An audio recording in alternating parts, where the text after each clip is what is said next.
Hi வணக்கங்க. Evening time ஆயிடுச்சு. ஈவினிங்கில் டீ இல்லைன்னா எப்படி? ஈவினிங்கில் ஒரு டீயை குடித்தா தான் நான் அடுத்தடுத்த வேலை செய்ய முடியும். டீ குடித்தா தான் ஏதோ ஒரு புத்துணர்வு கிடைக்குதுங்க. இது மட்டும் இல்லாமல் ஈவினிங்க்கு ஒரு ஸ்நாக்ஸ் செஞ்சுருந்தேன், வட்டலப்பம் அப்படின்னு சொல்லிட்டு. அதையும் செஞ்சு முடிச்சுட்டு அடுத்த வேலையான கால் மிதியை துவைக்கிற வேலைக்கு போயிட்டேங்க. எல்லாருக்கிட்டையும் எவ்வளவோ மிதி வாங்கிட்டு இருந்தாலும் நம்மளை சுத்தமாக வச்சுக்குது.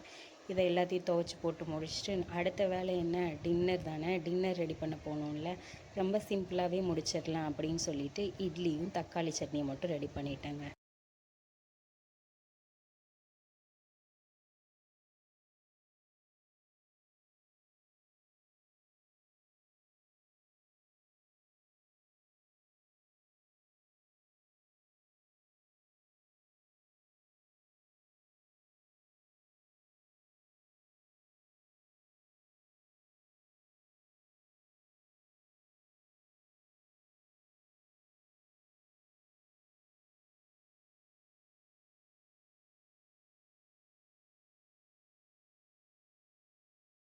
இந்த தக்காளி சட்னி செய்கிறது ரொம்பவே ஈஸி. ஒரு 2 வெங்காயம், 3 தக்காளி, கொஞ்சம் புளி, ஒரு 4 4லேருந்து 3 பல் பூண்டு இருந்தால் போதுங்க.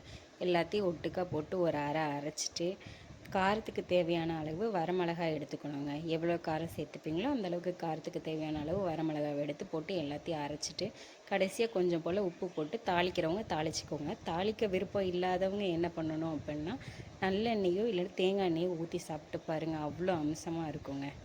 ட்ரை பண்ணி பாருங்கள்.